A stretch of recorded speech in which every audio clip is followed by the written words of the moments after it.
to the new season of the greatest show in history, I think, Jesus or Muhammad. Might not be the most entertaining, sometimes entertaining, but certainly up there with the most important shows in history because we ask the fundamental question for so many people in the world today, both Christians and Jews, Jesus or Muhammad. Muslims will say both, but when you examine the teachings of Jesus, you find out it can't be both. These are not in the, Muhammad and Jesus are certainly not in the same prophetic chain. So these are issues that we cover in the show. We cover Jesus. We defend Jesus as Lord and the Messiah, and we also address Muhammad, although we don't believe in Muhammad.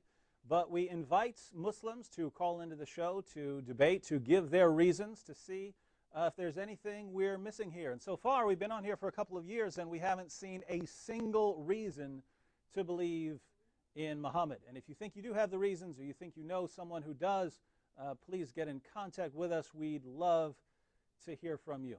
I'm David Wood, and tonight I have a couple of friends with me. I have my friend C.L. Edwards. Hello. Who's been on the show several times before. C.L., as those of you, if you've been watching the show in the past, you know C.L. C.L. is a former Muslim. He converted to Islam, stayed in the Islamic fold for about a decade, and realized just wasn't for him. So we'll be discussing some of these issues tonight with him. We also have, for the first time, our friend Darwin Jiles. Hello, everyone. In the studio. And we're going to be getting to an interview with Darwin a little later in the show because this is relevant to our topic tonight, which is honor killings in Islam. And Darwin was a friend of a girl who was honor killed just last year. So he's going to tell us, share with us a little bit of what he knows about that situation. We're here to talk about honor killings. This is really an important show to kick off the new season with because just very recently, you must have been in a cave somewhere if you didn't hear about the Shafia honor killings in Canada. A man named Muhammad Shafia, with the help of one of his wives and one of his sons, killed 3 teenage daughters and one of his other wives. They tried to cover it up. They tried to make it look like that these girls were just in a car accident. But the police investigated and uncovered the truth, and the truth was that these girls were killed for dishonoring Islam. Now, if you are familiar with Islamic teachings and with the prevalence of honor killings in the Muslim world, I'm sure you were disturbed by the media coverage of these killings. And the reason is pretty much everywhere you went on the media, anywhere in the mainstream media, you were hearing the same thing over and over and over again like a beating drum. You heard honor killings have nothing to do with Islam. Islam condemns killing. Islam would never allow fathers to murder their daughters. That's what we heard over and over and over again. But here on Jesus or Muhammad, we like to take a bit deeper look at these issues before deciding one way or another. And so tonight we're going to focus on this issue, and for a while we're going to talk about honor killings in general, and we're going to see whether this practice does have something to do with Islam or whether it's just a total coincidence that it keeps happening in the Muslim community. And after that we're going to sort of zero in on an upcoming human rights conference, and we're going to interview our friend Darwin, and we'll also have Pamela Geller by Skype later in the program. So should be interesting. Let's jump right in. Honor killings. Now, C.L. Yes, sir. We have various commands in the Quran and the Hadith. Muslims are commanded to believe in Allah. They're commanded to believe in Muhammad. They're commanded to pray 5 times a day. They're commanded things like that. Do we have that kind of command that says you need to kill daughters who dishonor their family? No, you don't have those exact words anywhere in the Quran and the Hadith that say to put, disobedient children to death. So we would have to agree with Muslims, at least on a surface level, that you don't have the same kind of direct commands that you have for lots of other issues in Islam. Right. Exactly. Okay. So we would agree, you Muslims out there, we would agree with you that when you say, if what you mean when you say Islam, there are no honor killings in Islam or something like that, is you don't have an official command to commit honor killings as honor killings. In other words, something that restores family honor that has been damaged by someone who dishonored the family somehow, we would agree with you. That's on one side of the issue. On the other side, here's what you have. The vast majority of honor killings in the world are committed by Muslims and usually against Muslims. It's not against Muslims when the Muslim teenage girl converts to another religion. Then it's not, you're not killing a Muslim anymore. You're killing a Christian or something like that. But the vast majority, over 90% of honor killings in the world are committed by Muslims. And when you have that high a correlation, that's called a correlation. It's where you have one and you have the other, right? When you have that kind of correlation, then you have to start asking yourselves why. Why is it that one particular group is committing so many of this particular kind of crime? And just to give you an example, suppose for those here in the United States, we have lots of denominations of Christianity, let's say, right? So we have lots of denominations of Christianity. Suppose one particular denomination of Christianity were committing over 90% of one kind of crime. So suppose Presbyterians were committing over 90% of all the armed robberies in the country. There would come a point when we'd say, why? Why is it that this particular group is committing this particular kind of crime? And that's the question we need to ask when it comes to Islam. Why is it that honor killings thrive in Islam while they don't thrive in other contexts? And so, C.L., I just asked you, do you have clear commands to commit honor killings as a method of restoring honor? In Islam, you said no. That's right. Now, the follow-up question would be, do we have sort of reasons within the Islamic tradition? Do we have beliefs or views or positions in Islam that would allow honor killings to thrive that we don't have necessarily in other religious traditions? Well, I'm sure you're familiar with this ayah in the Quran that talks about how fitna in the land is worse than killing. So, I mean, what does that mean? Fitna in the land is worse than killing. What's fitna? Now, you were a Salafi. You could pack a lot into fitna, right? Oh, that, yeah. For those who have no clue what you're talking about right now, give us a general idea of what that would include. Well, fitna can be apostation from Islam, outright, where you say, I'm Muslim, I no longer am Muslim, I renounce Islam. But you can apostate from Islam by denying anything that's cardinal to Islam, like the nature of the Quran, the 5 pillars of Islam, some of the cardinal rules of Islam, like wearing the hijab or khimar, being modest, praying 5 times a day. So if you say, I don't believe in that, or even if you just don't do it, I believe in it, but I just don't do it, that's fitna also. All of that is fitna. So all of that, according to the Quran and the God of the Quran, is worse than murder. It's worse than killing. So now, to put it in the context of what we're talking about, you have a young lady or a child. You migrate here to America, or you live here in America, and you see the culture around you. Maybe I don't want to wear hijab anymore. All the other kids at school don't wear hijab. I don't want to look like the funny Muslim girl. I want to wear what's hip and cool. I don't feel like getting up for Fajr, which is the morning prayer. That's fitna. And according to Islam's holy book, that's worse than murder. So that can be eliminated with killing. Killing that person and getting them out the way because they refuse to repent and return back to Islam is the better solution than allowing this person to disgrace Islam, to rebel against Islam, rebel against the Quran and Sunnah, which is rebelling against God himself, and rebelling against his messenger, Muhammad. That's killing that person and getting rid of that person. That's a better solution than allowing them to run around doing what they want to do.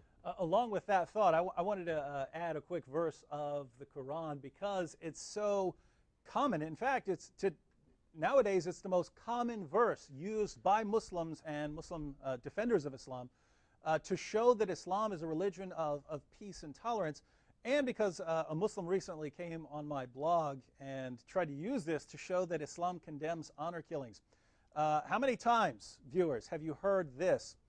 Islam doesn't allow killing. How do we know? Because in the Quran it says, anyone who has killed a man, it is as if he killed all mankind. If you've killed someone, it's as if you've killed all mankind. That's what Islam teaches. How can Islam allow violence? When it says if you've killed one man, you've killed everyone. How could this religion be violent? Now, there's a lot in this verse. I'm only going to read a part of it because there are a lot of problems with this verse when you look at it. But let me just read that little part, the part that people rip out of context and try to show that Islam is peaceful. On this issue of honor killings, let's look at what it actually says. Whosoever, this is Surah 532, you can read it. You'll start to see some of the other issues with this verse. But granting what Muslims say, that this is something that they believe in, whosoever killeth a human being for other than manslaughter or corruption in the earth, it shall be as if he killed all mankind. Did you catch that? It doesn't say if you've killed a man, it's as if you've killed all mankind. It says if you've killed a man except either for manslaughter or for corruption in the earth. If you're spreading corruption in the earth, then it's as if you've killed all mankind. When people honor kill their daughters, what are they doing? Why are they doing it for? Because they believe their daughters are spreading corruption in the earth, right? Spreading a bad example for Islam, making Islam look bad, making their family look bad, spreading corruption in the earth. In other words, this verse that a Muslim quoted to me to show that Islam condemns honor killings actually fits in very well with honor killings. And by the way, that just so you know, in context, that verse isn't even written for Muslims. It's the next verse of the Quran, Surah 533, which talks about waging war against Muhammad and spreading corruption in the earth. That's what you die for. Matter of fact, let me go ahead and briefly read it for you. The only reward of those who make war upon Allah and His Messenger and strive after corruption in the land, that's how you attack Allah and His Messenger, by making corruption in the land, will be that they are killed or crucified or have their hands and feet on alternate sides cut off, or they will be expelled from the land. That's what happens that's the penalty for spreading corruption in the land. Now, in context, this isn't even referring specifically towards honor killings. The point we're trying to make is, here you have a teaching saying if someone is spreading corruption in the land, you can kill them. In fact, that's what Allah wants you to do. And so if you go into a context where honor killings are a cultural practice, and just so everyone knows, just to clarify, honor killings predate Islam. Before there was any Islam, there were honor killings. But Islam moved into these areas, and instead of putting an end to the practice continued. Why? Well, as we're going to point out in several different ways on the program tonight, the honor killings fit very well with passages like that. You can kill people for spreading corruption in the land. Oh, you mean my daughter's getting out of line, spreading corruption in the land? Well, this says I can kill her. Now, C.L. Yes, sir. When we think about other things that might contribute to this, give me an idea of what a woman is supposed to be like, or what a young girl is supposed to be like, or what a wife is supposed to be like in Islam. Is she supposed to have the freedom to go around doing what she wants, as lots of young girls in the West are doing? Of course not. I mean, one of the clearest proofs is the very famous ayat from the Quran, which can be found in Surah Al-Nisa, verse 34. Everyone knows that men are the protectors and maintainers of women because Allah has made one of them to assail the other, and because they spend to support them from their means. Therefore, the righteous women are devoutly obedient to Allah and their husbands. And that's in parentheses, that's added by the translator. But it's actually, therefore, the righteous women are devoutly obedient and guard in the husband's absence what Allah orders them to guard. So the clearest number one attribute of a Muslim woman is obedience to her male family members. So if that's what a good woman does, Yes. then if you're not like that, if you're Well, you're causing facade. You're causing fitna and facade. You're an evildoer. you're bad. Very bad. Okay. So think about this, because if you have passages like we have in the Quran, which allow husbands to beat their wives for being rebellious, passages commanding wives in all kinds of ways to be just totally obedient to their husbands. If you're at the stove and your husband calls you, you come. You drop what you're doing, you come. If you're on a camel, you're riding on a camel, your husband calls you, you come, do what he says. This is what a good woman is. But a bad woman is someone who doesn't do that sort of thing. That's not commanding you to honor kill, but what we're saying is you have to have a pretty low view of women in order to go through with, in order to have honor killing as part of your culture. When Islam moves into a society, does Islam elevate the status of women? No. No, good women are these totally obedient people. They do anything their husband says. They never question. And that's exactly the attitude towards women we have in the cultures that allow honor killing. And then just in case someone thinks, well, hey, that's just your take on the ayah, and you don't even know how to speak Arabic. What are you talking about? Is I'm guessing you're going to a scholar now, a Muslim scholar. Oh yeah, a scholar. Tafsir al-Jalalain. Who can disagree? Tafsir al-Jalalain. This is authoritative at least among Sunnis, which are a majority of the Muslims in the world, probably 80-85%. This is very authoritative. Jalalain knows what he's talking about when he gives his critique of ayat. On that ayat that I just read from Surah Nisa, number 34, the first sentence that Jalalain uses is, men are in charge of, they have authority over women, disciplining them and keeping them in check. Keeping them in check. He sounds like he came right out of modern culture, man. Gotta keep them in check. This is Tafsir Jalalain. Huh?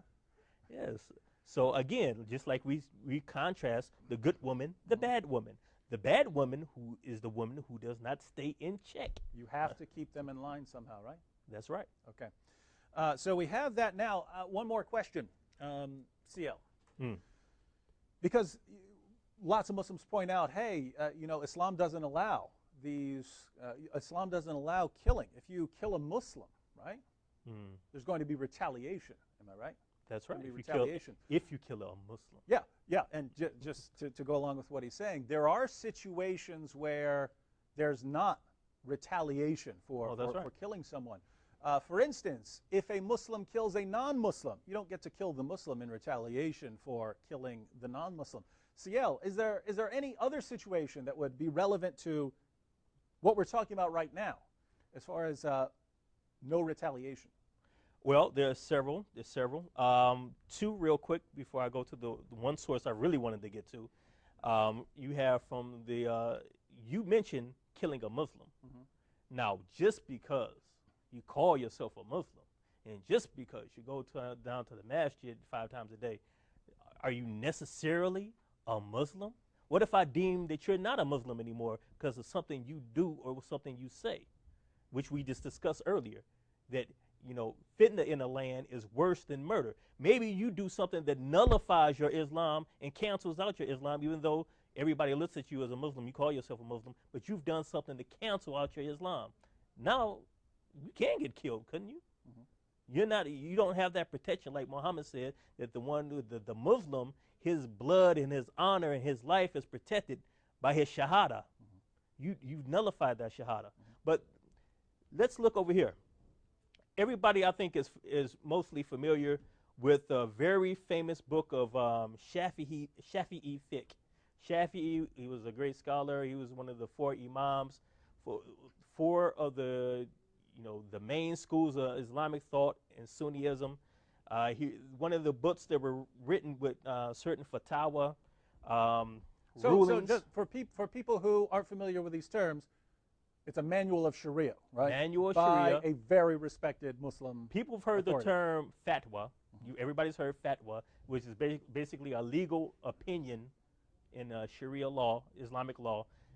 This book, Reliance on the Traveler, is basically a book, a encyclopedia of fatwas, an encyclopedia of different rulings on different topics.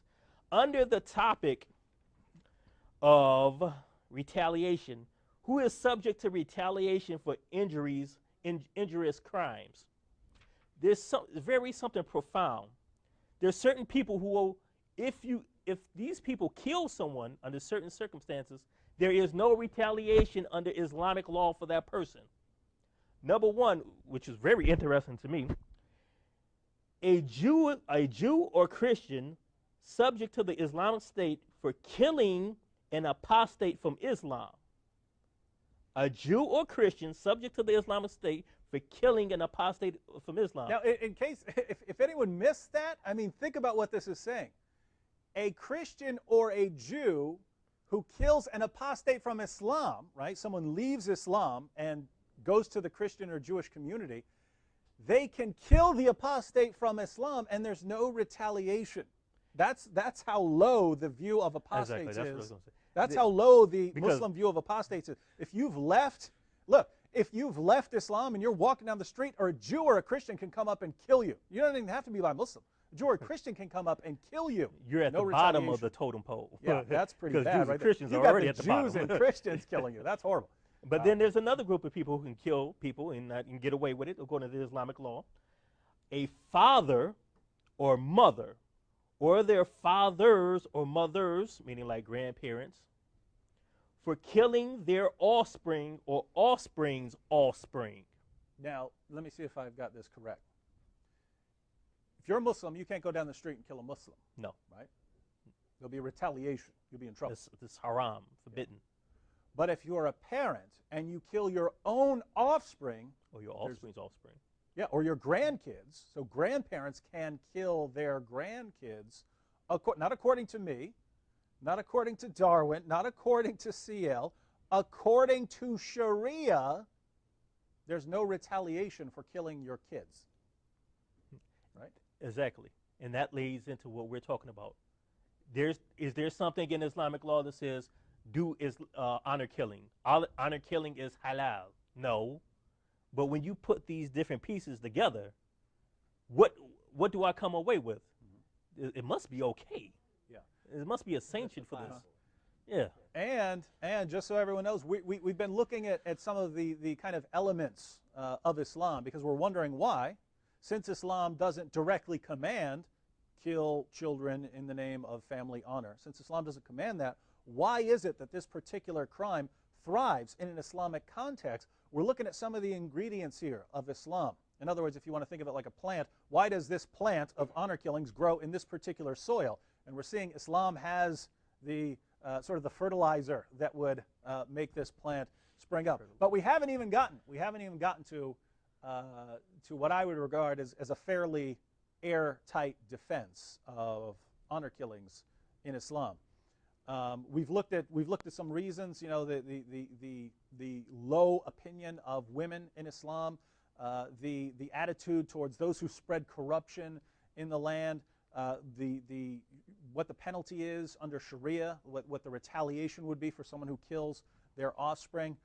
But I think we can actually make a clearer case than this. And I'll turn to CL. You know, what is the penalty in Islam for apostasy? Whoever changes their religion, kill them. That was the words of Muhammad. So, according to Muhammad, if you leave Islam, the penalty is praying for them? No. You don't pray for them. They have to be put to death. Now, you must be getting this from some weird source. No, I'm getting this from the Sayyid, the Prophet of Islam, Muhammad. Okay.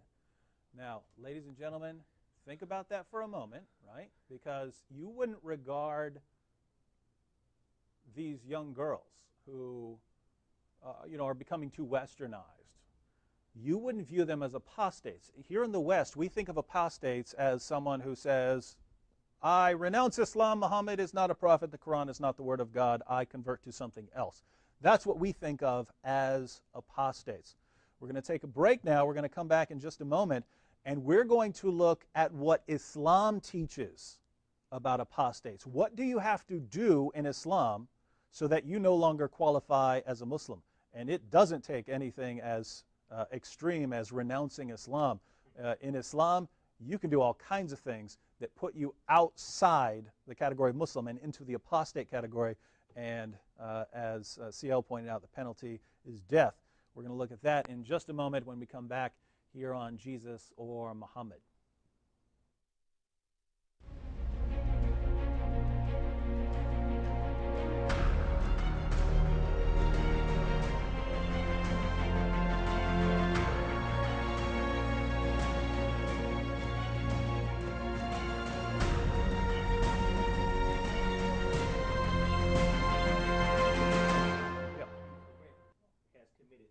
Welcome back to Jesus or Muhammad. We just started introducing, unfolding what I would regard as, again, a pretty airtight case for honor killings. At least you get the same result as you have in honor killings. You have young girls or teenage girls or even grown women in some instances veering away from what the family wants them to do, and the end result is that they get killed.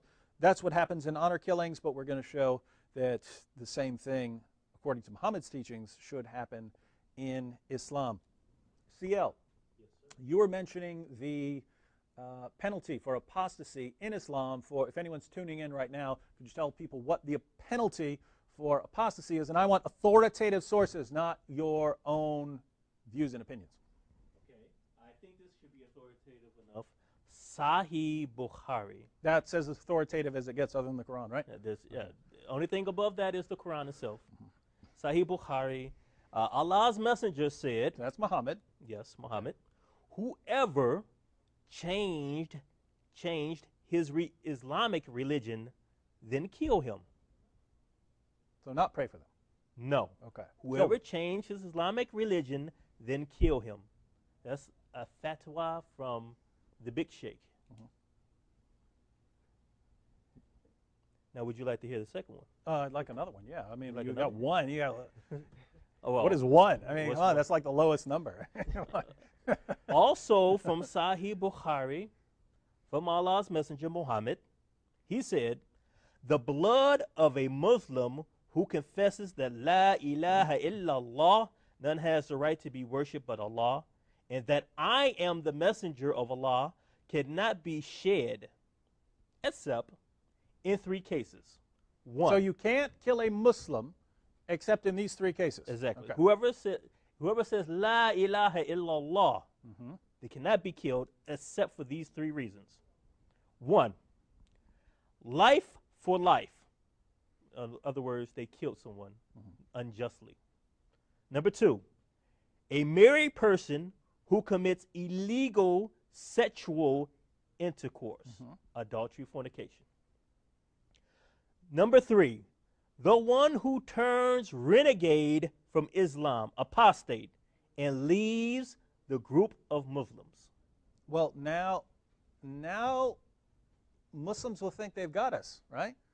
You don't see girls becoming too westernized on that list, right? When it says, here are the only situations where you can kill a Muslim, life for life, so this Muslim has killed another Muslim, then you can kill him. Commits adultery, then you can kill him. Or leaves Islam, then you could kill him. Well, what do you do if a girl's just refusing to wear her hijab and she's becoming too westernized? That doesn't fit into that category, right? Wrong. And here we get to the main problem that we brought up before the break. Namely, in Islam, it is very, very, very easy to do something that will put you in that apostate category. And interestingly, after Muhammad died, Abu Bakr had to fight, they were called the apostate wars, because so many people were leaving Islam that he had to actually go out and fight wars to bring them back to Islam. Lots of people only became Muslims because they were scared of Muhammad to begin with. And so Muhammad died, they thought, aha, we're free. And Abu Bakr had to crack down on them, say, no, you don't get to apostatize. Yeah? But hold on, you said they left Islam. So you're saying that they made a big announcement saying, I don't believe in Islam anymore. I'm done with this. Well, Muhammad's that's dead. the interesting thing. If you read the Muslim sources, and we have plenty of records from this time, it was an entire spectrum. There were people who said, we are no longer Muslims. But there were all kinds of other people who just disagreed with certain practices. And Abu Bakr put them in the exact same category with the other Muslims who were rejecting Islam. Let me give you one example. This is from Sahih al-Bukhari, 7284. It's a very interesting situation where Abu Bakr says, I'm going to go fight these people because they're not giving zakat. They're not paying, they're not practicing one of the five pillars of Islam the way they're supposed to practice it, right? They want to give their charity to someone else, whereas they're supposed to give it to the caliphs, right? And let them figure out what they're going to do with it. So Umar, now notice, these two of Muhammad's closest companions and the first and second rightly guided caliphs. Umar objects, and he quotes what? He quotes Muhammad. Watch what he says. Umar said to Abu Bakr, how dare you fight the people, while Allah's messenger said, I have been ordered to fight the people till they say, La ilaha illallah, and whoever says La ilaha illallah saves his wealth and his life from me, unless he deserves a legal punishment justly, and his account will be with Allah. So Umar actually says, wait a minute. Muhammad said you only get to kill Muslims in these three situations, and here you're killing them because they don't give zakat properly. That wasn't on Muhammad's list. Watch what Abu Bakr says. Abu Bakr responds, by Allah, I will fight him who discriminates between zakat and salat, for zakat is the compulsory right to be taken from the wealth. By Allah, if they refuse to give me even a tying rope, which they used to give to Allah's messenger, I would fight them for withholding it. Now, if that's kind of jumbled up, this is what Abu Bakr is saying. He's saying, Muhammad himself said he would burn people alive for skipping their prayers, right? So Muhammad himself is saying, you've apostatized if you're not praying, right? You've just gone, according to Muhammad, you've gone into that apostate category. And Abu Bakr says, well, that's a pillar, just like giving zakat is a pillar of Islam. So if someone distinguishes and says, okay, well, as a Muslim, I have to do my prayers, or I'm not a Muslim, but I don't have to give zakat to the government as a Muslim, he says no. And he says, if you do not give zakat, and he says a rope, if you don't give a piece of rope to me that you used to give to Muhammad, I'm coming to kill you. Now, you Muslims should be terrified at that, because this is a rightly guided caliph. This is Muhammad's closest companion, and Umar, right after this, agreed with him and said, you're right. So what's he saying here? What's Muhammad's position? Why does he burn people who just don't show up for prayers?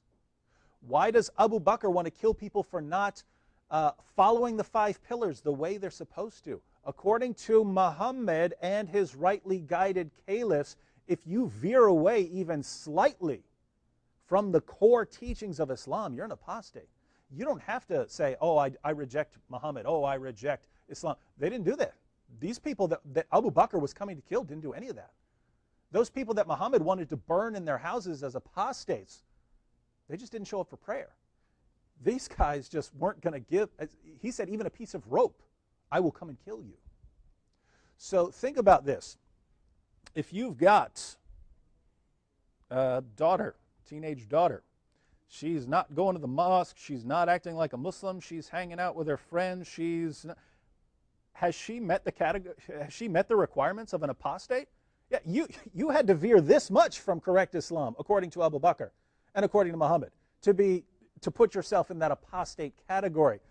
These young Muslims living in the West, thoroughly westernized, they do not qualify as Muslims anymore. They are outside the category. And again, we don't have that perspective here in the West. We think, well, as long as you say you believe in Muhammad and you say you believe in the Quran, then you're in the Muslim category. That's true from our perspective, because that's how we think of Muslims or of Christians or of any religion. You say you believe in it, okay. But we are not the judges of what qualifies as a Muslim in Islam. Muhammad and his companions, they get to define what a Muslim is. And according to them, all these young Muslims out here who aren't doing what they're supposed to do, they're actually in the apostate category. And what was the penalty for apostasy? Death. Interesting. You wanted to add something? Oh, yes, I do. Now, we're dealing with primary sources, right? Mm-hmm. Somebody might say, you're not a scholar. You're not a scholar. So that's just your opinion, and you're not handling the sources correctly. You don't know how to, like we will say as Christians, rightly divide the word. I feel another scholar coming on. Another scholar, yes. Now I have something here from Sheikh bin Baz. Sheikh bin Baz, a little biography. He was the Grand Mufti of Saudi Arabia before the current Grand Mufti. He died in towards the late 90s. He was the founder of Medina University. A big sheikh. So he knows what he's talking about. He wrote something called The Nullifiers of Islam. Do you know what some of the things that can nullify your Islam? Well, only one thing, like renouncing Islam and saying you're no longer a Muslim, right? No, yes, but that has qualifiers on it also. Okay. I guarantee you there are Muslims watching this program right now who have nullified their Islam, according to Sheikh bin Baz. One of the things that can nullify your Islam is this. Whoever believes that some guidance other than the guidance of Muhammad is more complete than his guidance, and someone else's judgment is better than his judgment. That's one thing that nullifies your Islam. Also, whoever hates something that the messenger came with, even though he acts on it. Did you hear what I just said? He acts on it, but you don't like it. You've nullified your Islam.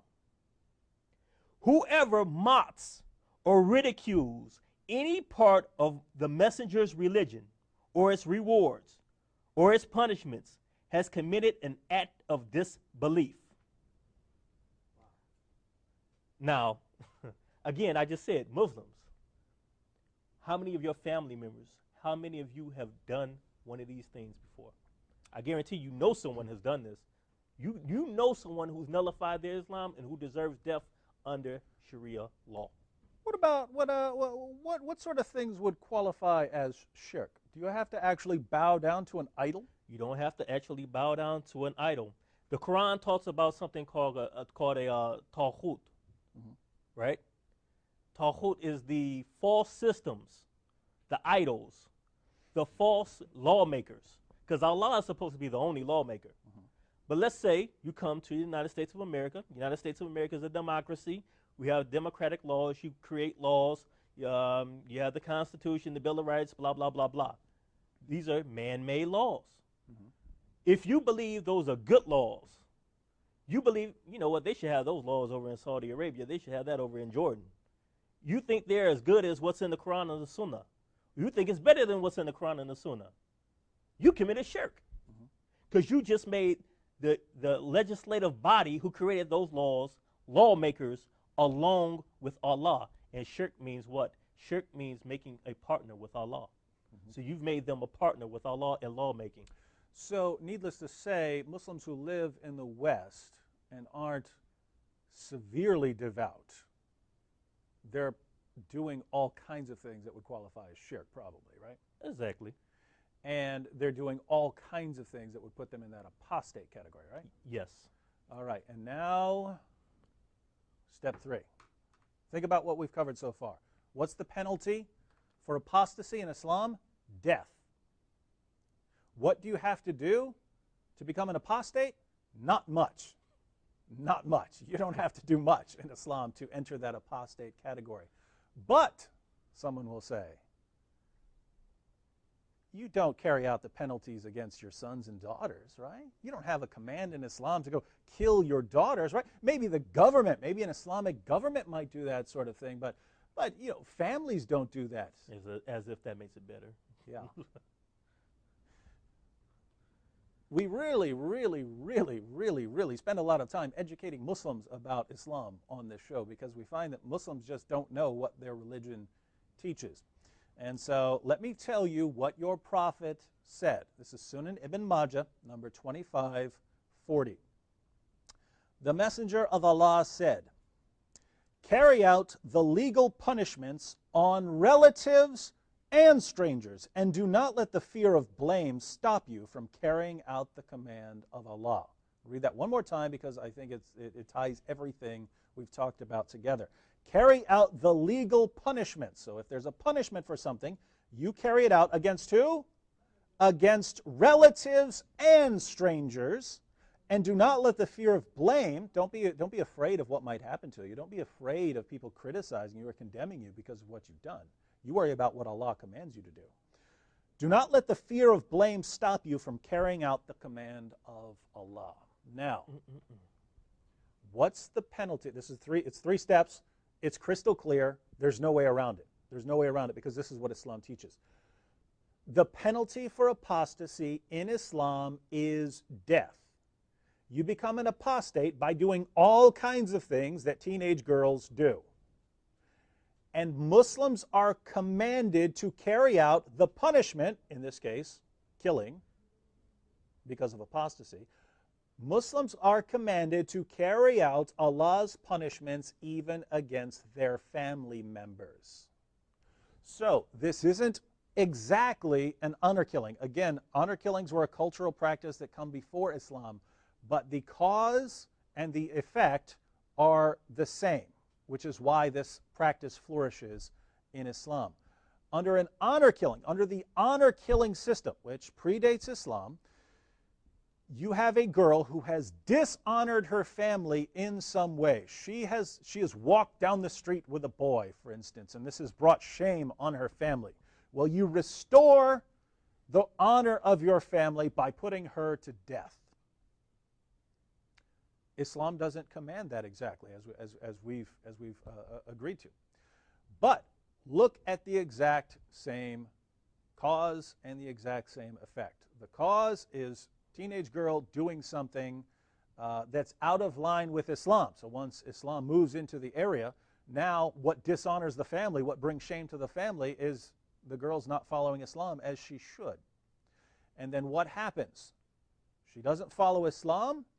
Guess what? According to Islam, she's not following Islam as she should. She's now an apostate. What's the penalty? Death. What are you supposed to do? Are you supposed to say, no, but she's my daughter, so I need to look the other way? No, you're supposed to carry out Allah's punishments and not care at all what other people think about it. And that's what we've seen the Shafia family do recently.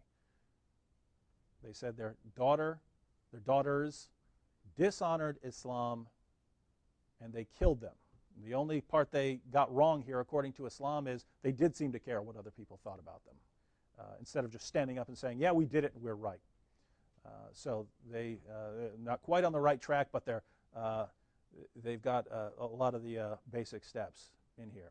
So that's what happened with the Shafia family. And now we're going to turn to an interview, but very briefly we're going to take a caller. Do we still have Jabari on the line? Okay, we'll take a call from Jabari. Jabari, I hope it has to do with honor killings and you're not going to send us off on a tangent of some questions you've been wondering about for the past couple weeks. All right. Hey, you there, buddy? Yes, I am. It's glad to have you guys back on the show. I just have a few questions. First, you said that one of the policemen in Dearborn said that they found out about a lot of honor killings. And I just wanted you to comment on that. Secondly, is there an instance where the mother has performed honor killings on a son because he's dishonored the family and things like that? And lastly, can I pray that you guys will pray that the Holy Spirit will empower you guys to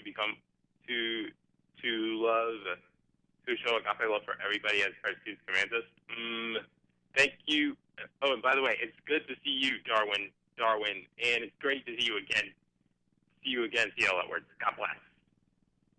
All right, Jabari. Yes, we certainly hope you'll pray for us, and we hope everyone out there will pray for us. Jabari mentioned two issues. One, he asked about the police in Dearborn. For those not familiar with this situation, it's actually part of a legal case going on in the city of Dearborn when we were thrown in jail for talking to Muslims at the Arab Festival in 2010, I think. when we went to the jail, some of the police officers were obviously trying to teach us a lesson, right? Like they wanted to make us miserable. But not all of the police officers were happy with what was going on. Some of the police officers were pretty upset that we were being taken to jail when everyone there knew what we were being taken to jail for. They invented this story later on. We were harassing people and so on, but we had cameras. And we showed what actually happened, and we were victorious in court. But probably the most disturbing thing that happened that day wasn't me getting thrown in jail or Nabil or anyone else getting thrown in jail. Probably the most disturbing thing that happened that day was when we were in the jail. He didn't talk to me, but he talked to Nabil and Paul. One of the officers there was agreeing that there was a massive problem in the police department. And he said that there were honor crimes, girls getting their throats slit or even beheaded. And the police department would keep it quiet, would keep it from getting to the media. Now, that's what an officer said. I can't verify this in any other way, except I have talked to some people in Dearborn who verified that there are these honor crimes that they just never hear about in the media. And I'm sure if you talk to some people from Dearborn, they can verify there are some bad things going on that just don't make it to the light of day. But yes, according to a police officer who really had no reason to make this up, the Dearborn Police Department is making sure that certain crimes never reach the media, because Dearborn would get an even worse reputation than it has if we knew that parents were abusing their daughters in this way or even killing their daughters in this way. Jabari's other question was, have there been situations where mothers kill sons? I can't comment on anything directly without looking into it, but I have heard of sons being killed in honor killings. It's much more rare. It's much more rare because it didn't mesh as well with Islam. In other words, you had the practice, but the practice was the cultural practice in honor killings was generally it's the girls who do the dishonoring of the family by getting out of line somehow. And when Islam enters that, there never was much of a problem with killing the sons to begin with. But it does happen. It does happen that the killing of sons, that's still a minority. But yeah, it does happen. It's just much more rare. All right, now... And before we go any further, David, and also, I just want to state a certain question, because I run across a lot of Muslims and non-Muslims who I encounter via internet through Flint Urban Culture. And one of the things that I really stand for is culture change. Mm-hmm. And a lot of information has come forth today, and I really commend both of you for really laying out the truth and laying out a solid foundation of really what the Quran actually teaches, because it's a lot of individuals who are not informed upon this. But when you talk about it being a cultural issue, is this something we can take a passive attitude towards? Is this something we could sit back and it's going to just stay over in its corner and we can stay over in ours and it's going to, not bother us in any type of way? Is this something that we have to stand against, or is this something that we can just, be completely liberal towards? Well, I'd say that this is one of the most important questions facing Western civilization right now, because there has been this surge for the past couple of centuries in relativism, right? Correct. There's been a surge more recently in multiculturalism. Correct. Right? You have, and for those who don't really know what multiculturalism is, back, say, 150 years ago, if you were, say, coming to the United States, it was understood that when you came to the United States, you were going to adopt a United States culture. You were going to adopt an American culture. Correct. You might still have the holidays that you practiced in wherever you came from, but it's called the melting pot. In other words, everyone gets melted together into one culture. People can still retain some cultural identity from other places, but overall there is a uniformity of culture. More recently, the focus has been on multiculturalism. And the idea is that when someone comes from somewhere else with their culture, it would be wrong to assimilate them to our culture, because then you'd be destroying their culture, right? They had a culture. If they adopt yours, now theirs has been destroyed, and that's Correct. just wrong, right?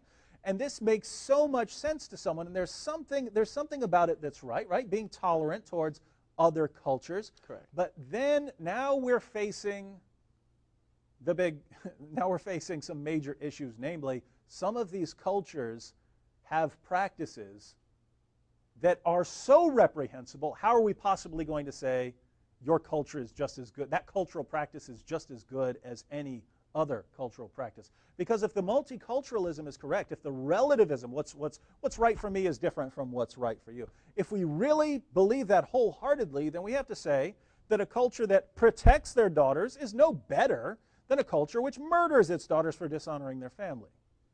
And can we really say that? That's why I said this is the central question of our age. Can we really say that? If you can't say it, then multiculturalism has failed. You have to say there are issues where we can honestly say our culture is better than that one. Maybe not in every way, and other cultures might be better than ours in some way, but on this issue we're not equal. It's not the same. You can't live alongside our culture and still continue that practice. So if we say, so there are only two things we can do. One, we can say, no, that cultural practice is wrong, and we don't care how much you like it. Correct. Or we can say, nope, too bad, we're multiculturalists and we're relativists, and if that's what they want to do, then we just can't interfere. And at that point, we have absolutely surrendered any right to say anything. Because, I mean, if you're gonna do that, then, I mean, come on, people can start eating other people, and, I mean, what are you going to do? It's not wrong, right? And according to what you and actually C.L. has actually brung up today, would it be truly a threat? I mean, from what I actually just heard, it definitely would be. No, of course it would be a threat. For instance, let's say a person was to meet one of these young ladies, and you don't think anything of it. You start dating them, right? Correct. Well, here I'm jealous, angry Muslim dad here, and my daughter has disgraced me and my family, and you're dating her, and I catch you at the sock hop somewhere, dating her somewhere. Yeah. Well, I'm coming to get her, and I'm coming to get you too. And that's happened, actually. Here in Michigan, in Dearborn, I remember almost a decade before, an instance like this. A guy was dating a Muslim girl, and her uncle ran him over with his Jeep while he was on a motorcycle. Correct. So, I mean, we're a people of laws, right? This is a Correct. Judeo-Christian culture. We have laws. You can't just do what you want to do. I can't get mad at you and kill you because I'm mad at you. So we can't say, well, this is just a cultural thing. This is how we did it back home. No, we can't allow stuff like that to happen. You come here, you got to obey the laws, and you got to assimilate into what we consider to be normal. So is this something that could be separated from Islam, these practices from the Quran? Is it something that we could just say, hey, okay, well, it's okay to be Muslim, and, do you think they will lay down those practices? It depends. Anytime you have, I'd say, a religious group, you're going to have a spectrum. You're going to have those who take it very seriously.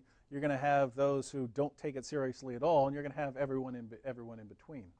Now, with, let's say, Christianity, if you have someone who takes Christianity very seriously, right? Yeah. What's that sort of person going to do? Well, I have to love everyone. I have to be willing to lay my life down for for anyone. I mean, this is the sort of thing that you would have to do if you were a really devout Christian. In other words, if we're talking about the spectrum of Christians, I'm more worried about the Christians who don't take it very seriously. And people, in that category might use Christianity to their own ends when they really don't believe. But in Islam, the more you believe, the more you're going to take Muhammad's teaching seriously. The more seriously you're going to take, kill apostates, or here's what you need to do to become an apostate, or Muhammad said, carry out the penalties of Allah even against your own family members. And so when we ask ourselves, can Muslims just leave this aside? Yes, but according to Muhammad, not according to me, they're no longer Muslims. Correct. If the Muslims say, hey, I don't care about these teachings about killing apostates, and I care more about, the Constitution and, the First Amendment, those are the things I care about, you just committed shirk in like 8 different ways. So what we're asking ourselves is, can Muslims water down Islam? And the answer is yes, but according to Islam, it's no longer Islam. We might call it Islam if you still, say you believe in Muhammad or something like that. But according to Islam, it's not Islam. Now, we have a couple of callers. I think we have some Muslims on the line. Who do we have first? Mahmoud. Hello, Mahmoud. Do you hear us? Yeah. How are you, first? Good. Welcome to Jesus or Muhammad. Are you a Christian or a Muslim or something else? No, I'm Mahmoud. I'm Muslim from Egypt. And I came here 2 months ago to America to study. And I'm really very happy by this program because I didn't see it before in Egypt, in my country. And I have a small statement, Okay. There are a background in your, I'm trying to explain it in English, in your back. It's called Jesus or Muhammad, okay? So there are 3 men now talk about Christianity, and no one talk about Muhammad. So you have to invite someone Muslim to talk about Muhammad and reply and give you useful information. And then you invite someone he was Christian, and now he was Muslim, and now he is Christian. How come if I want to know information about Christianity, I invite someone he was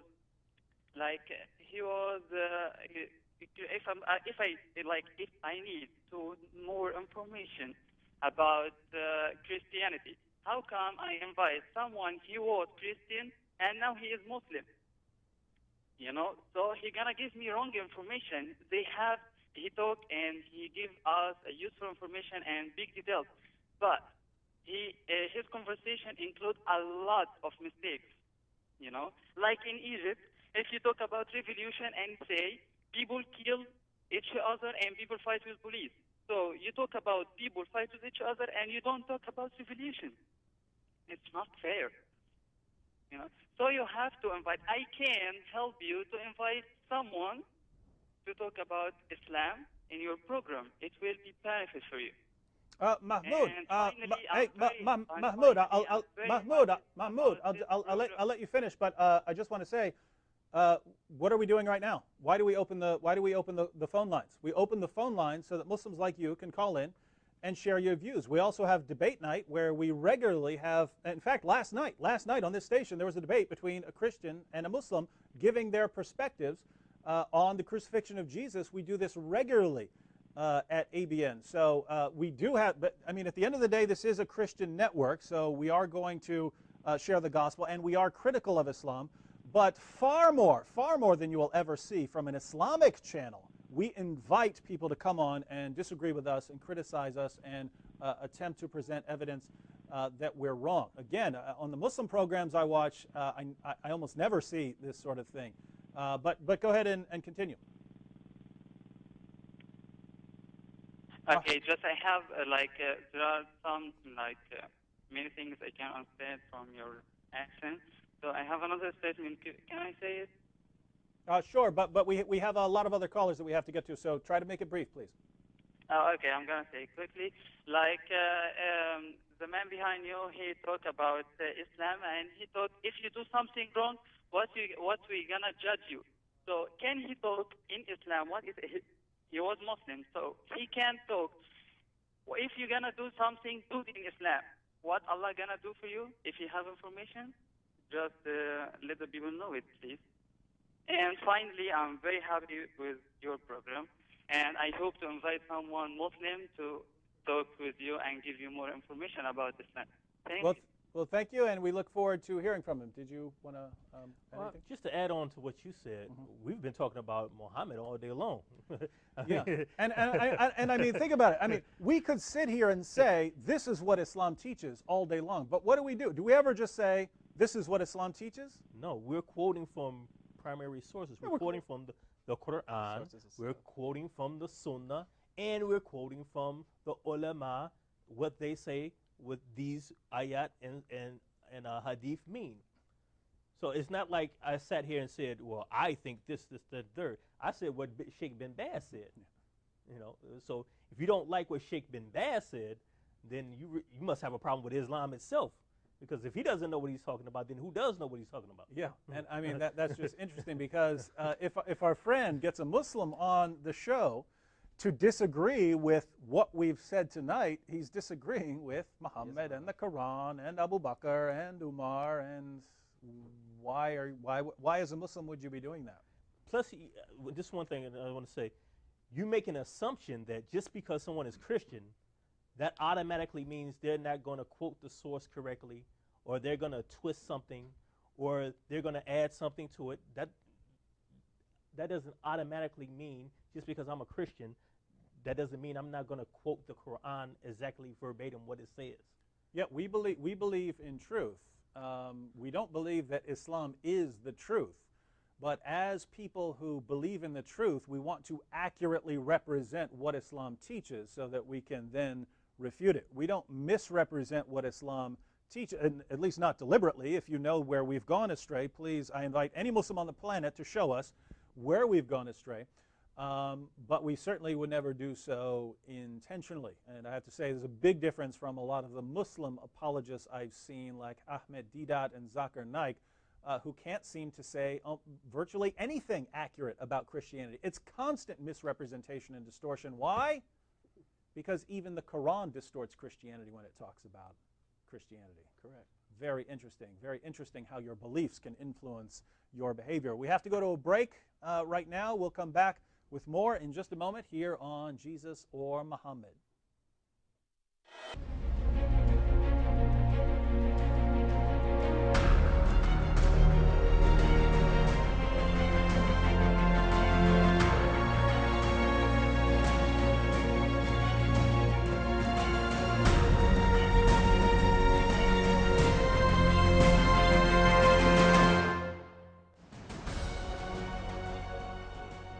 Muhammad, if you're just tuning in, we've been discussing honor killings in Islam, and we've laid out a very careful, very airtight case for why this practice of honor killings thrives in Islam when it doesn't thrive in any other system. And we've seen that Islam calls for the killing of apostates. The penalty for apostasy in Islam is death. We've seen that Western Muslims who are living as Westerners, qualify as apostates in many different ways. And we've seen that Muhammad commanded his followers to carry out Allah's punishments even against their own family members. Now, if you are supposed to carry out a punishment against your own family, including your daughters, and the penalty is death because they've fallen into the apostate category by the way they're living and by living Western lives, why are we having this discussion? It's pretty obvious why this practice of honor killings fits so well into the teachings of Islam. Well, we've been talking about honor killings in general. We mentioned the Shafi'a killings briefly, but now we want to kind of zero in on a particular honor killing. Just last year, a beautiful young girl named Jessica Mokdad was killed in Michigan. She was, I think, born in Dearborn.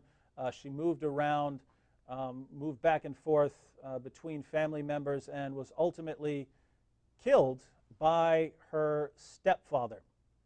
And Pamela Geller of Atlas Shrugs has named an upcoming human rights conference in honor of Jessica. And I think we have Pamela on Skype. Do we have her? Pamela, do you hear us? I do hear you. Hi, how's it going? Okay, how are you, David? We're doing good here. We've been through a ton of passages from the Quran, the Hadith, Muhammad calling for oppression of women, calling for families to carry out Allah's punishments against their own family members, commanding Muslims to kill those who spread corruption in the land, which many Muslims would view leaving the principles of Islam as spreading corruption in the land. So we've covered all the ground as far as why this practice would do well in an Islamic context when pretty much any other context would see the tremendous problem here, because I mean, this is something where it just goes against human nature in so many ways. I mean, if someone steals a car, I will say, look, you're wrong for stealing that car, but I understand kind of why you stole the car, because human beings want to accumulate stuff. I understand that. I don't agree with what you did, but I understand why you wanted the car. And when we get to honor killings, this is something where it just goes against human nature. Our nature is to protect our children. C.L., I mean, if someone is aiming a gun at your kid and you could jump in the way and take the bullet, I mean, would you have to think twice? I wouldn't. It would be automatic. Automatic response, protect the child, and yet we have this this obscene practice of actually murdering children. Pamela, of all the things you could be doing with your life, why do you want to focus on doing something about this issue? Well, because I love life and I cherish my freedom. And yes, I salute you for citing chapter and verse, not to mention the hundreds of thousands of girls who have been slaughtered under this practice, a practice that we know is sanctioned under the Sharia. As you know, in Muslim countries, there is a reduced, many times a more lenient sentence in the protection of the family honor. It is a cultural, it is absolutely a cultural phenomenon. But the culture is, in over 90% of the cases, according to a study at the Middle East Quarterly, Islamic. And I am deeply concerned with the increase in honor killings in the West, the spike in honor killings, and the accompanying Sharia silence on the honor killings. I know that you're involved in a lawsuit against Dearborn law enforcement for covering up honor killings. We have seen repeatedly the media refusing to identify it, refusing to cover it, in the case of Amina and Sarah Saeed, in the case of Nur al-Maliki, in the case of Asiya Hassan. It's a very dangerous trend. Fatima Abdullah, a Muslim woman in Florida, was honor killed.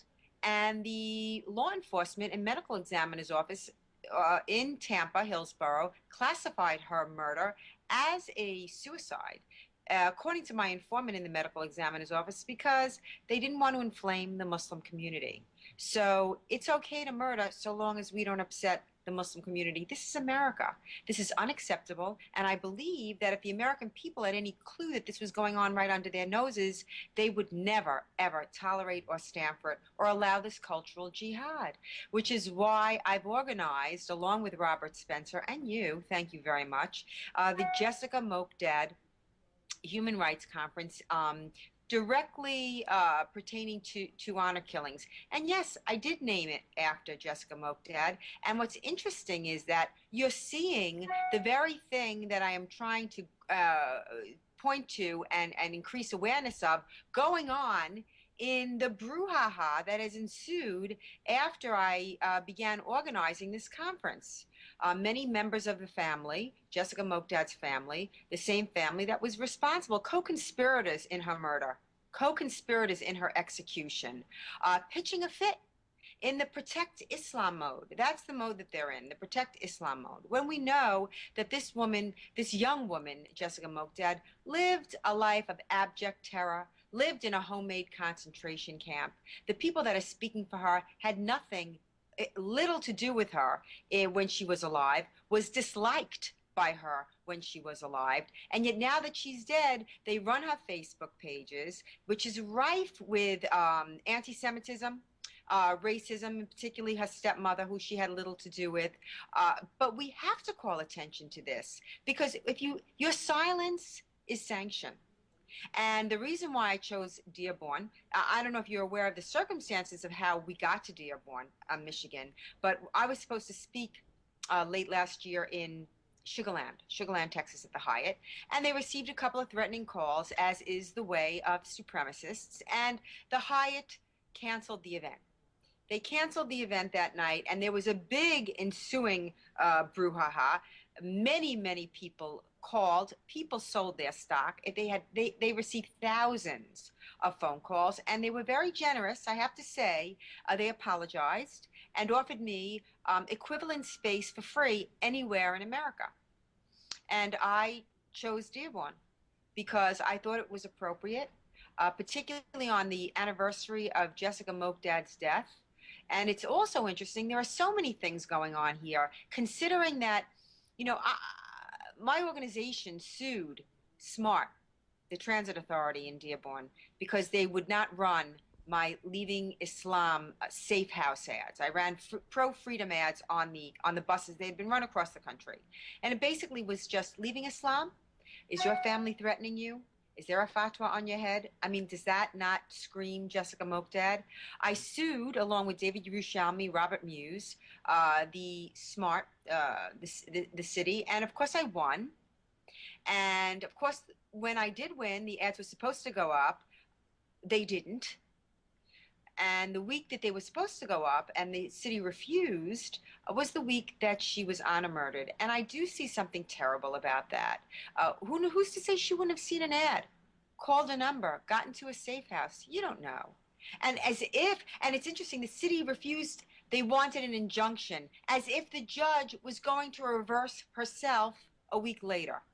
Still, the ads have not run. We will be pursuing it, and I will at this point be looking for punitive damages, because they've had my money this whole time, by the way. But there's something very scary going on in America, a country defined by freedom. The founding principle of the American experiment, of the idea of America, is individual rights. And everything noble and brilliant and magnificent that we achieved was a fidelity to that very principle, and we are violating it.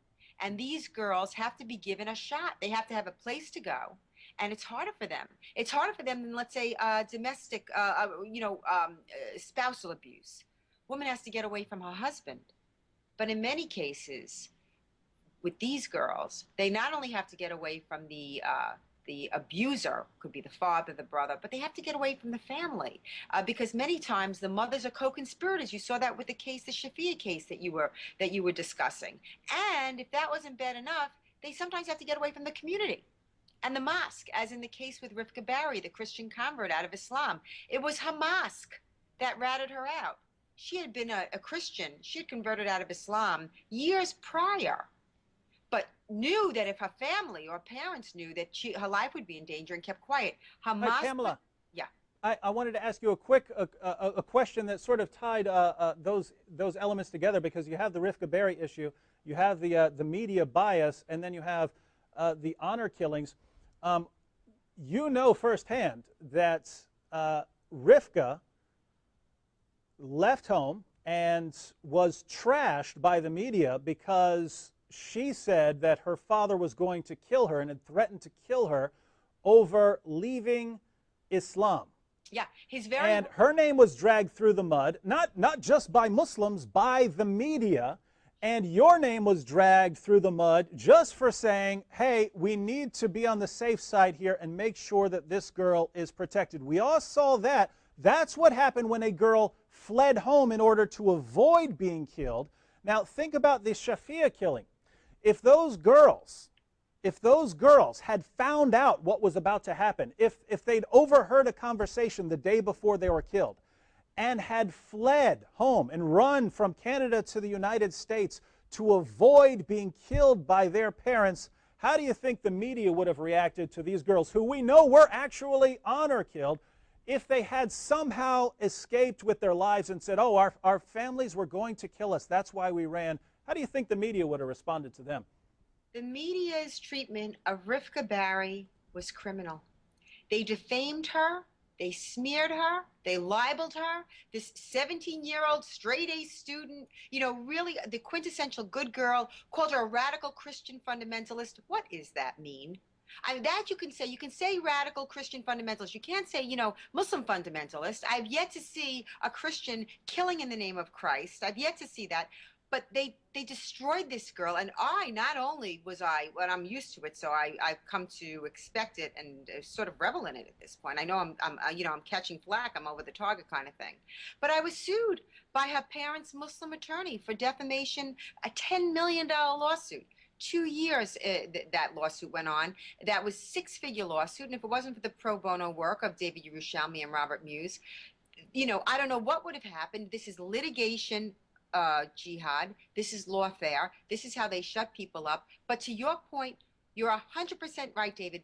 These girls who did reach out, just like Amina and Sarah Saeed went to their teachers. These girls went to law enforcement. There is absolutely no network, no safety net, nothing, nowhere for these girls to go. They would have been trashed.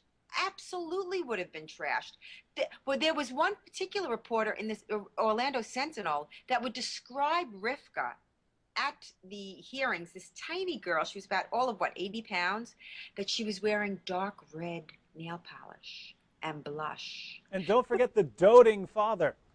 Oh, yes, the doting father. Yes, the loving and I mean, think about it. Wouldn't that have been the exact same response if the Shafia girls had run away? Wouldn't all this evidence have come out? No, this father, look at all he's done for his daughters. Look at the things he's bought them. Look how he's cared for them. There's no way this guy would ever do anything. They made up a whole narrative, a fictional narrative about Rivka Barry's father, that she had they came to America because she had lost her eye and they came for medical treatment. What they don't tell you, they lied about how she lost her eye. Her brother had accidentally, had been, I don't know what he was doing, but he threw an airplane at her eye and she lost her eye. He never had it treated because we raised money if she wanted to have a glass eye put in. He didn't even do that. He didn't do a minimal cosmetic repair. The media made up a whole fiction. Even when ABC was interviewing Rivka Barry's parents, they placed a picture of her in her cheerleading outfit next to them, on the table next to the couch. Meanwhile, according to Rivka, they never saw her in her cheerleading outfit. She would leave the house in big sweats, pants, and a sweatshirt, and then she would change. But here you have ABC actually constructing a false narrative, and then you heard people say, well, look, she was a cheerleader. Her parents didn't care about that, so it doesn't ring true. This is how deceptive. Listen, it's sinister. There's just no question about it. The lengths that the media is going to, even, it's worse than silence when you start constructing a narrative that's completely and utterly false. Yeah. Now, it seems that the way things stand now, in other words, how the world is responding to honor killings now is, if you haven't been killed yet, we're not going to take it seriously at all. You can complain, you can run away, we will go after you. There is no such practice in Islam. How dare you accuse your parents, or how dare you accuse the Muslim community of planning this? So the only way anyone is going to take the crime seriously is if you're already dead.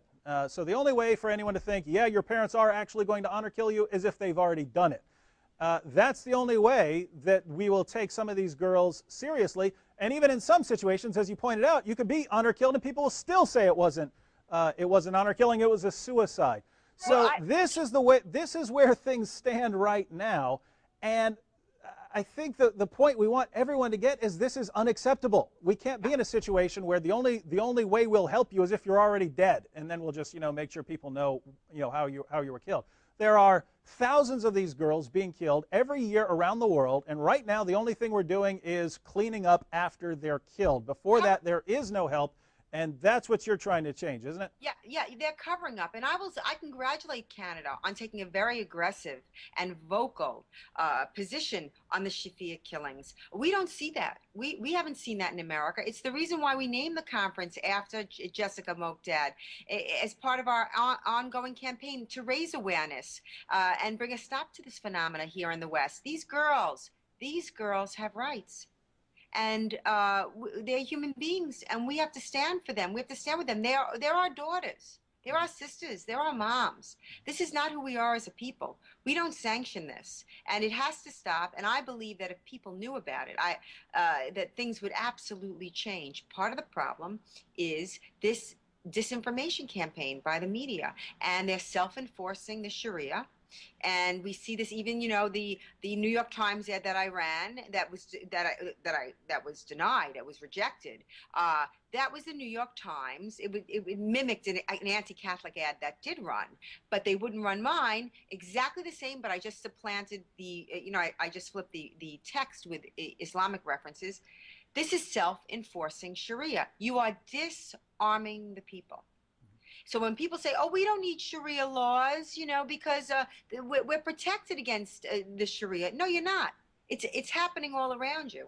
In the restriction of free speech, in hate crime, which is basically thought crime, and in sanctioning murder and covering up for murder, that is gender. It's gendercide. It's gender apartheid. It's completely and utterly unacceptable, and we must be vigilant, and we must take a fierce stand. And I'm glad that the Jessica Mogdad conference is getting publicity. Of course it's going to be negative publicity. I mean, let's get real. But I don't mind getting an opportunity to go on, even if the reporter is couching it or framing it in a fallacious narrative, and you have family members who are lying, bald-faced liars, and they know it. And so they're complicit. I consider them accomplices. But at least I have an opportunity to get on, because what I'm saying is the truth. And if people hear the truth, they know it, they recognize it, they kind of it's like they snap out of it, And that's why I think this conference will be a good thing. I don't know if there's going to be a big opposition protest. I have heard some things. I don't know what they're opposing. They're opposing our work to save Muslim girls. What are they opposing? Are they out there in support of the death penalty for converts out of Islam? Are they out there, intimidating, bullying, threatening us so that, making the world unsafe for Sharia? I wonder what it is that they're out there and what it is that they're opposing. I'm fighting for Muslim girls. Why aren't they? Why aren't we on the same team? Why isn't the family? That's actually, to me, that is one of the most disturbing, other than the actual honor killings, which are probably the most disturbing thing, and maybe the media bias, which works right into the hands of, continuing this practice. Other than that, the most disturbing thing about all of this is we know that thousands of girls are killed in these killings each year. A conservative estimate is around 5,000. Some would say it must be many more than that.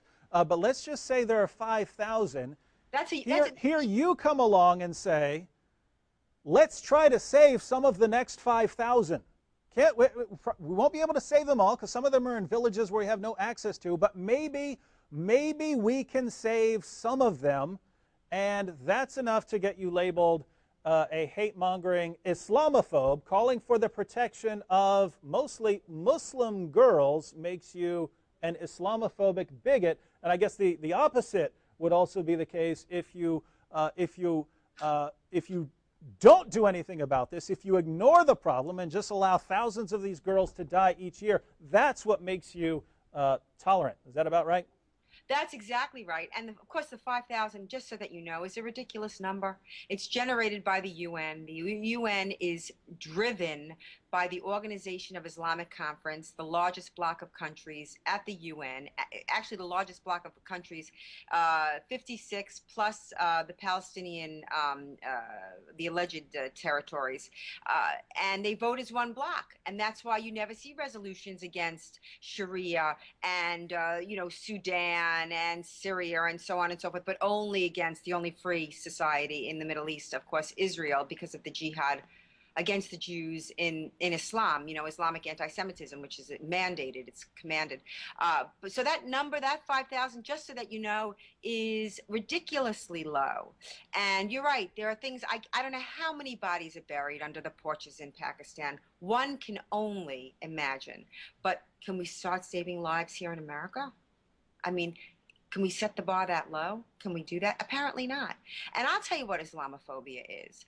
I'll tell you what Islamophobia is. Islamophobia is the New York Times refusing to run my ad out of fear of Islam. That is Islamophobia. Me saving Muslim girls makes me a racist, Islamophobic, anti-Muslim bigot. This is how twisted the world is. And I really believe that our voices are increasingly silenced, so people don't hear the rational argument. Forget about partisanship and whatever religious denomination you are. It's completely and utterly irrelevant. This is a life and death struggle. This is a struggle between individualism and collectivism. Individualism versus totalitarianism. There is no unique soul under Islam. This is a fight for individual rights. I don't care if you're an atheist. I don't care if you worship a stone. Just don't stone me with it.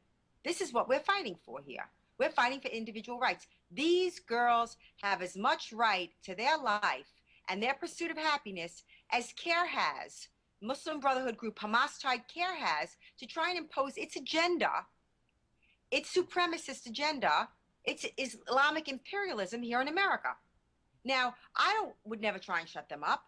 I wouldn't. Because that's a free society. We protect all ideas, even ideas we don't like. That's what free speech is. Protects all ideas. But I know that I will win because my ideas are better. I know that I'm right. But if people don't have the opportunity to hear, if they're only hearing the Muslim Brotherhood group's propaganda and then the media, you know, packaging this steaming pile of dung in this beautiful package with a red ribbon, they're not going to know. When you have NBC News naming the ground zero musketeer, Sharif al-Gamal, who defaulted on not one, but 2 bank loans, $250,000, who didn't pay his taxes, $250,000, who hasn't paid his rent, Con Ed is trying to evict him, who has a rap sheet a mile long, who beats people up, who has a rap sheet with prostitutes, but is named NBC Man of the Year because he wanted to build a 15-story mega mosque in a building that was destroyed in the 9/11 attacks. That is a morally sick imperative. That's a sickness. This is what the people are spoon-fed every single day.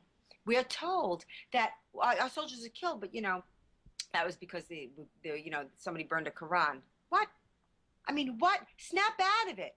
Something has happened where they say that there is freedom of speech when, in fact, people can't get my site at work. You know, the filtering systems. I don't know if they can get answering Muslims. I don't know how that works with you, but I know Robert as well. You can get us from home.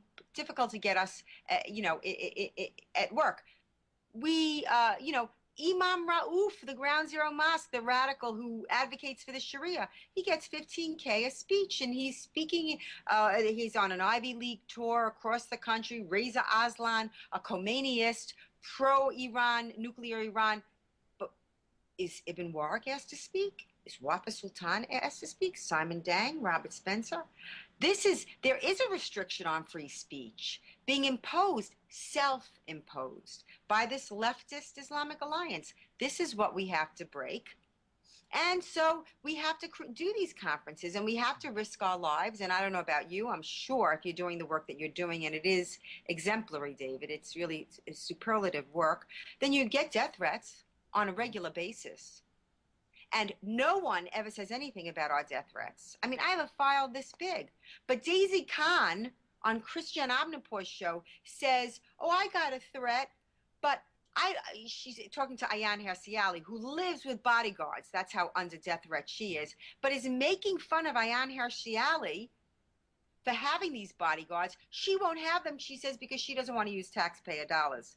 Meanwhile, they applied for taxpayer dollars, Ground Zero Mosque dollars, from the 9/11 fund, a taxpayer fund, even though it wasn't Ground Zero. They applied for tax to build that Ground Zero mosquestrosity. Who's threatening her? Who's threatening Daisy? I can tell you who's threatening me. Everyone from Yusuf Al-Khattab on down, I can tell you everyone who's threatening me. Who's threatening her? Nobody's threatening. Pamela, we have to go to our last break. So I'm going to thank you for coming on the program tonight. I just wanted to give you one quick moment to tell people where they can get information about the upcoming conference. Thank you so much for previewing the conference and explaining to people why we're doing this. I strongly urge you to come. It's the Jessica Mokdad Human Rights Conference. It's at the Dearborn, the Hyatt Dearborn. You can go to email me. You're going to have to give me your name, your address, your affiliations. There's no cost involved. This is purely an awareness. It's from 5 to 7 p.m. Bring your friends. Bring everyone, even people that don't believe it. Let them hear from reliable witnesses. You can email me at pamelageller@gmail.com, and you won't get in if your name is not on the list. We're not looking for trouble. We just want to educate and we want to be heard. And David, I know you'll be speaking. I look forward to you being there. We have a number of people. Michael Corin is coming in from Canada. I know that he'll be talking about the Shafia murders. There are a number of people that you need to hear. It's the Jessica Mokdad Human Rights Conference at the Hyatt in Dearborn, April 29th, 5 p.m. to 7 p.m. Thank you. All right. Thank you, Pamela Geller. And we have to go to our final break. And just so everyone knows, I believe, I'm not sure, but I believe we'll be broadcasting that live if we can here on ABN. For those of you who are just in a position where you can't possibly make it to the conference, we're going to try and broadcast that live. Right now we have to go to our last break. We'll come back with a discussion with our friend Darwin Jiles. Be back in a moment.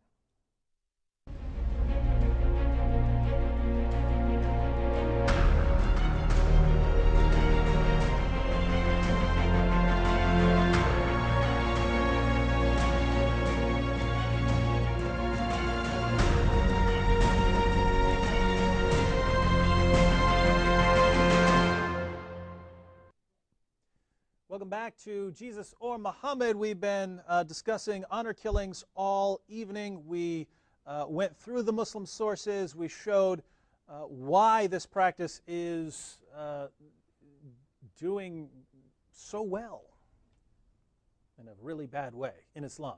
Why this practice thrives in an Islamic context, and it's because it fits so well with core Islamic teachings. And we focused on Jessica Mokdad, and Pamela Geller is having a conference in honor of Jessica Mokdad coming up, where we're going to see what we can do to raise awareness of some of these practices.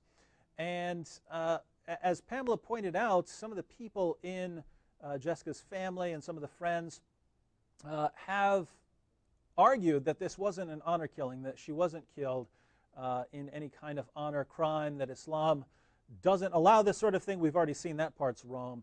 But there is an important issue here. Was this actually an honor killing? Now, I invited Jessica's family to come on the program tonight and give their side of the story with regard to Jessica and with regard to honor killings in general. And also asked Jessica's friends who are denying that, some of Jessica's friends who are denying that this was an honor killing. Sadly, not willing to come on the show. But we do have someone here who did know Jessica, and Darwin. I'd just like to say first and foremost, David, I'd just like to say thank you, Pamela, for being able to host this conference in honor of Jessica from someone who actually knew her, who actually she confided in, and who heard her cry, and who actually witnessed the actual fear that she lived in. I just want to say thank you for that.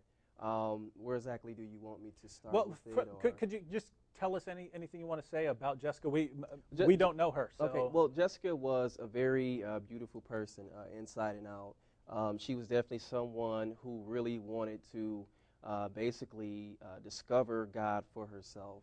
She was someone who wanted to have liberties like every other young lady that is born American outside of the traditions of Islam are able to do, to pursue her own happiness and to pursue her own dreams. And I can say for sure, of knowing her, of hearing the issues that she actually faced on both sides of her family. She was very conflicted, and she lived in fear of even her life possibly ending up in this type of situation of what happened with her being murdered in cold blood. So, again, I don't know the situation, just based on what I've read. She had, her biological parents were separated, and they had both married again. Correct. And it was her stepfather who Correct. ultimately killed her. But you're saying, from what you know, from your interactions with her, that she had disputes with both sides of her family? Correct. She had disputes on both sides, and the very most disturbing thing that I've witnessed is the stepmother, Cassandra, pretty much parading everything as if like she was just her daughter, like they had this good relationship. This wasn't an Islamic thing. When I witnessed Cassandra personally being wrapped up in her head covering as well, whenever she would be out in public. And Jessica would wear it when she's with her family, and when she wasn't with her family, she let it be very known that she didn't want to wear it, that she did not want to be a part of this forced Islamic religion. She was very clear with that to me. And so Cassandra really is portraying a false picture.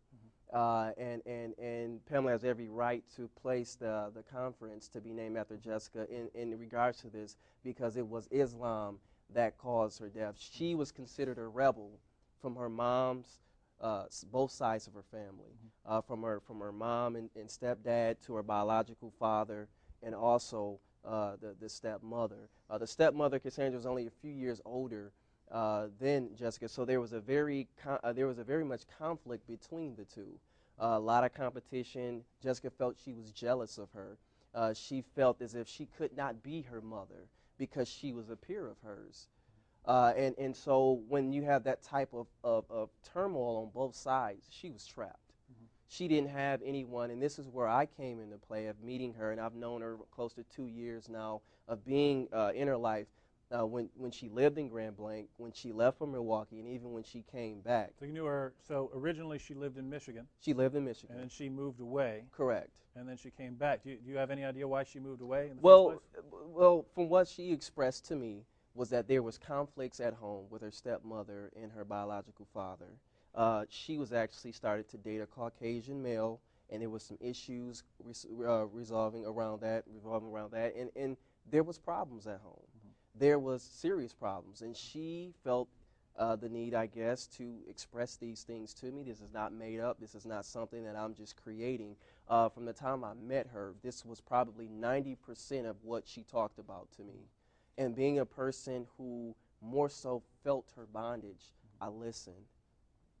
So it sounds like she moved away from Michigan because she thought she might have more freedom elsewhere. Well, she wanted to get away from some disputes. It was disputes at home with the stepmother, and that was the main cause, from what I understand. She expressed of why she was leaving, and it was more so not necessarily that she just wanted to go, but there was such a problem there that she pretty much didn't have a huge choice in doing that. And so when she left, that's when the head covering thing came about again. This time it was more severe.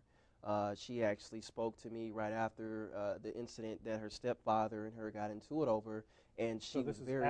This is after she left, and in Milwaukee, she was very disgruntled around the incident because she did not want to wear and continue these traditions. In my opinion, she was seriously a hero, because she did not just go down without fighting. She really did rebel, and she stood up for her personal liberties and her personal pursuits. And with that being said, it would be a dishonor to say that it was an obsession from the stepdad or anyone else of why she was murdered. I know why she was murdered, and if Jessica come back and attest, she would say that it was the bondage and the pressures of conforming and her being considered a rebel of why she was murdered. It was almost as if like this was the final thing, that actually the straw that kind of broke the saddle. It was actually the thing that just was enough was enough. She had already begun to become too westernized in her parents' opinion.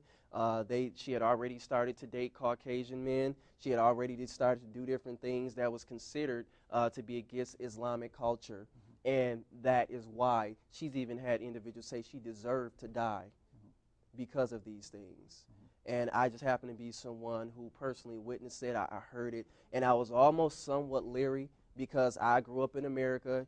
Honor killings in America, is from what I grew up around, was not just something you would almost believe. You researched it, I studied it, I knew it was a part of the Islamic law, but actually this time I can attest I personally witnessed this happen.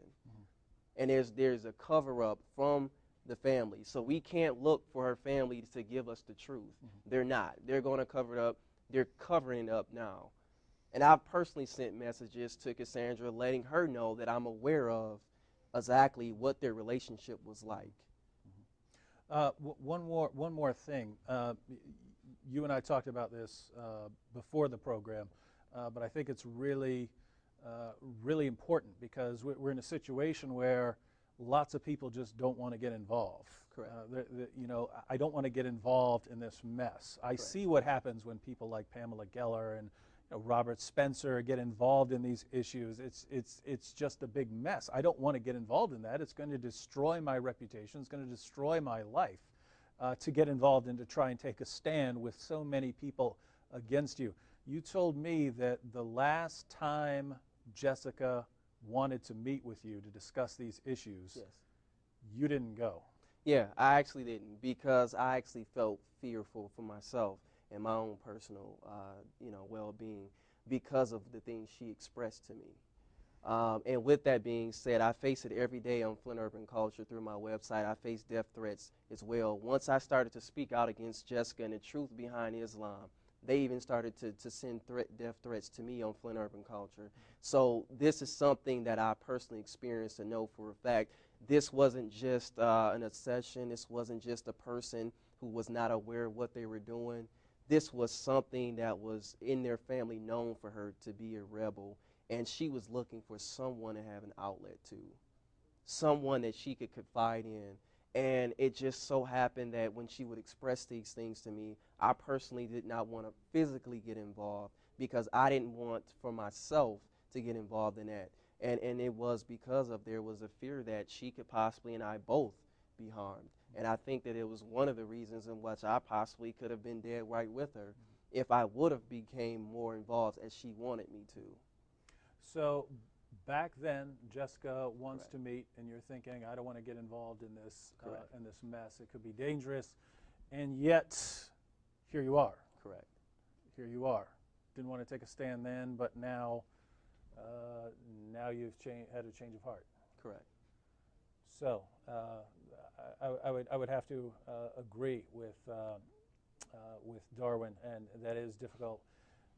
We've all been in situations where we look back and would give anything we could give to go back and change things that we've done.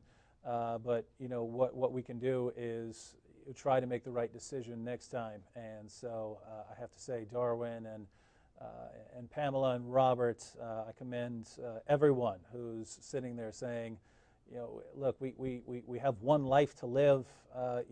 We could spend it eating Cheetos. We could do lots of things. We could live in comfort.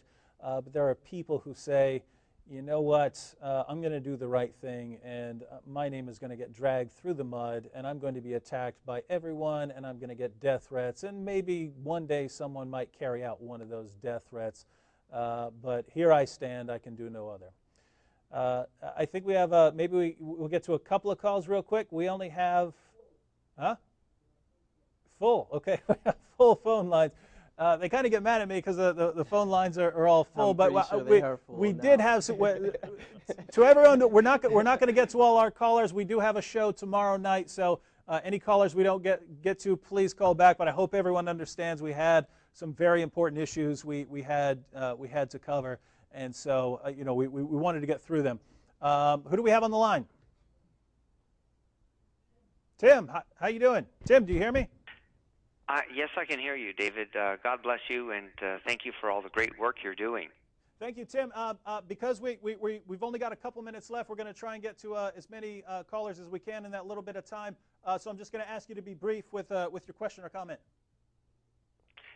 Yeah, I just want to say I'm from the Ottawa area, and these honor killings have really touched our city, and it's a concern for everybody, not just Christians. I'm very, very upset with the way the media has portrayed all of this by not calling it like an honor killing, but just saying that it was just a random family quarrel that led to the deaths. There was a girl that was killed with her fiance at a shopping mall here in Ottawa, and then there was another killing that happened in 2011 that you've been talking about that happened in the Kingston area.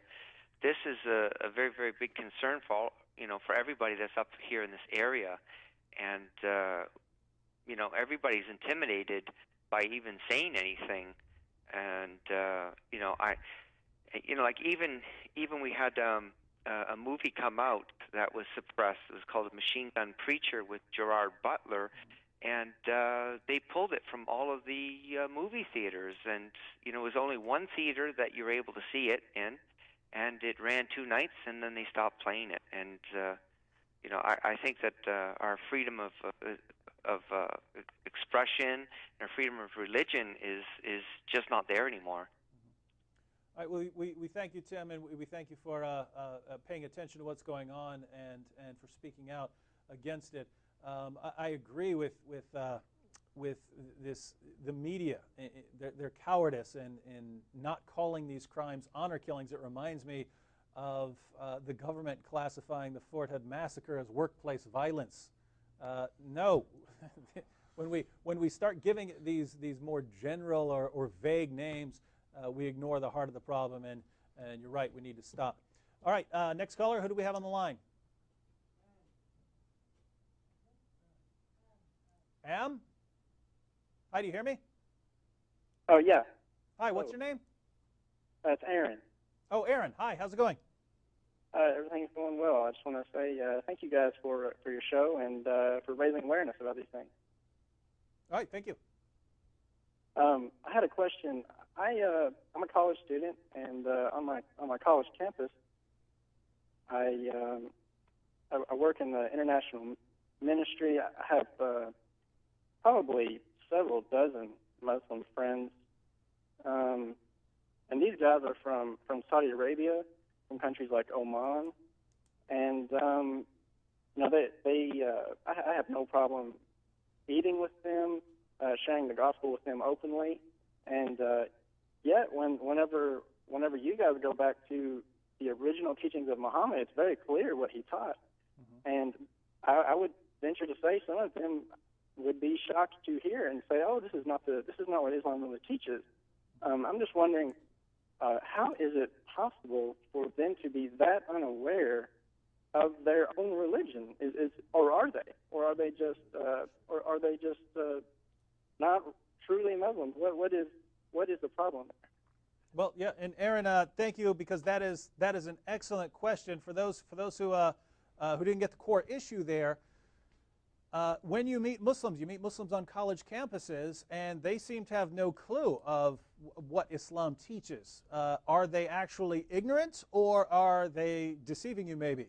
And just to be clear, Islam does have a practice called taqiyya. They are allowed to deceive non-Muslims in order to protect themselves or protect Islam from non-Muslims. But I'll have to say that's comparatively rare if you're talking about college students. I would say, and I know because I have dialogues on college campuses, debates on college campuses, and I have to say the vast majority of Muslims have no clue what Islam really teaches. They tend to just believe whatever their imam tells them to believe, and that imam, whether he knows the truth or not, is telling Muslims what they should know. In a Western context, in other words, what's going to keep them safe from rethinking Islam? Because I'll tell you, the Muslim leaders, the sheikhs, the scholars, they know that if Muslims in general knew the facts about Muhammad, knew how he lived, knew about the Quran, knew what the Quran teaches, they'd leave. Not everyone, but most of them. I believe most Muslims would leave Islam if they knew what Islam actually teaches. And so The leaders know this, and so one of their prime jobs is to keep Muslims in ignorance about the teachings of Islam. And how do we know? Because every time I bring up any of these things, from Sahih al-Bukhari, Sahih Muslim, the Quran, all of their major sources, Muslims are shocked. They act like they've never heard this before, and the reason is they haven't. But here's the thing. If Muslim leaders are not telling them the truth about Islam, the task falls to us. And Aaron, please contact me, send a message to ABN that I said they could put you in contact with me. I can help you out on your college campuses. I have some materials you can print out and share with your Muslim friends. All right, we're out of time for all those callers that we didn't get to. I'm sorry. Again, call back tomorrow night. You can bring up, if you had questions about the material we covered tonight, feel free to call in tomorrow, even if we're on a different topic, and bring it up because we didn't get to, I know we didn't get to all the callers tonight. But for everyone out there, please just think about what's going on in the world today. Thousands of girls are dying every year. We can look at Islam's teachings and see why this practice continues in Islam and why it's spreading. Yes, it's spreading. The problem is growing. It's spreading here into the West. And what are we going to do? Are we going to sit back and do nothing? I don't know about you. I don't want to be at the end of my life and look back and say, I had a chance right there to stand up for defenseless people, and I didn't do it. I don't ever want to do that. I don't ever want to face that situation. We all need to stand up for what's right, and I hope you'll join us. And for the Muslims who are watching out there, I hope you'll join us too. If you really believe that Islam does not allow or promote these kinds of honor killings, I disagree with you, but if you really believe that, it's time to do something about the problem. And for all of you Muslims out there who sit around complaining that people like Pamela Geller, Robert Spencer are taking a stand against honor killings, for all of you Muslims out there who say, no, you need to stop doing that, you must be bigoted if you call for protection of Muslim girls who are about to be killed. For all of you Muslims out there, guess what? You've had 14 centuries to deal with this problem, and you haven't. It's getting worse. And if you're not going to deal with it, if you're just going to ignore it, don't get upset that other people are going to step into that gap and are going to take this problem head on. Well, we thank everyone for watching this evening. We'll have another show tomorrow night at 10:30. God bless everyone, and we'll see you next time on Jesus or Muhammad.